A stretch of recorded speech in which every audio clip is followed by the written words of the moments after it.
According to biblical accounts, Ishmael is described as a teenager at the time he and Hagar depart from Abraham's household.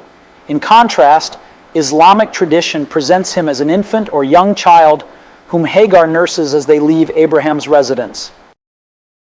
Was Ishmael placed on Hagar's shoulder by Abraham in Genesis 21 before their departure? Was Ishmael able to walk when Abraham sent him and his mother away? How does the Midrash explain it? Midrash is a term used in Jewish tradition to refer to a method of interpreting biblical texts. It involves exploring and expanding upon the stories, laws, and teachings found in the Hebrew Bible through storytelling, commentary, and analysis. Midrashic interpretations often seek to uncover deeper meanings or lessons within the text, and can vary widely in style and content. The Midrash provides an interpretation of the events in Genesis 21. According to the Midrash, Ishmael was indeed placed on Hagar's shoulders, and this act is seen as a demonstration of Hagar's devotion to her son. However, the Midrash also acknowledges the inconsistency between Ishmael's age and his physical abilities, suggesting that the text may have been altered or fabricated to fit the narrative. According to Rashi's commentary, Ishmael was unable to walk at the time, potentially due to an evil eye cast upon him by Sarah that caused him to become ill. Rashi suggests Abraham placed the teenage Ishmael on Hagar's shoulder along with their supplies because he was too feeble to walk on his own.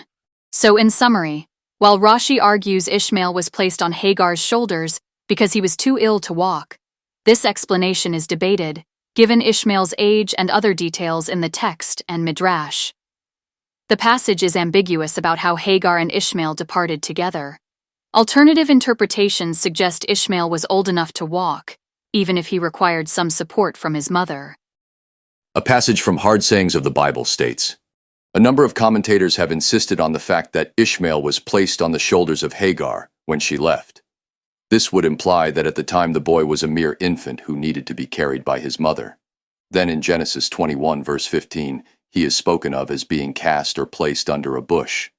Now, after these interpreters have reached these conclusions about Ishmael being a mere infant, they go on to declare that this assessment is in conflict with Genesis 16 verse 16, 17 verse 25, and 21 verse 5, where the boy seems to be at least 13 or 14 years old, and that this is the mark of multiple sources, for the texts were not edited as carefully as they should have been."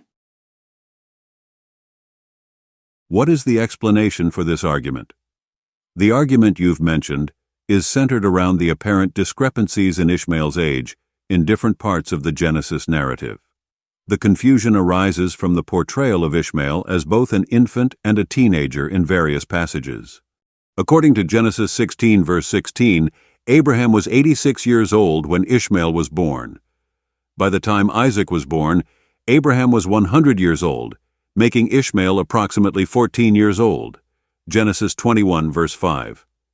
The event of Hagar and Ishmael being sent away occurs after the weaning of Isaac, which could imply that Ishmael was between 17 and 19 years old at that time. The passage you've cited suggests that some commentators interpret the text as if Ishmael were an infant during this event, based on the description of him being carried on Hagar's shoulders and placed under a bush. This interpretation could be seen as conflicting with the earlier texts that indicate Ishmael's teenage years.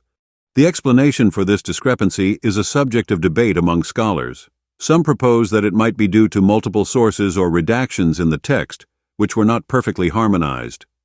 Others suggest that the narrative is not strictly chronological, or that the descriptions are figurative rather than literal. It's also possible that the term child or boy used in the text does not necessarily imply infancy, but could simply refer to a son.